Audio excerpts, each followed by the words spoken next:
गोठछड़ा दंत हाथी आतंक आक्रमण में जड़े चाषी मृत्यु होता जमापड़ी।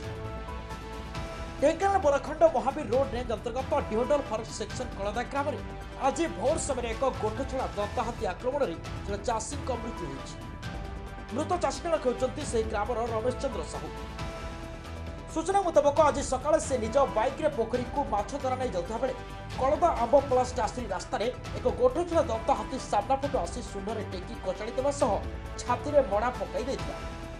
फल मुंड और छाती में गभीर आघात लगी बेले परिवार लोके तुरंत गुरुतर भाव पर्जन गोष्ठी स्वास्थ्य केन्द्र को आनी तेज सेठे डाक्तर मृत घोषणा कर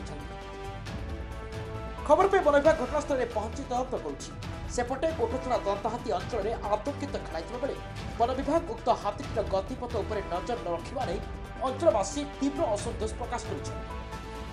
कामाक्षीनगर प्रकाश कुमार पात्र रिपोर्ट संभव टीवी ओडिया।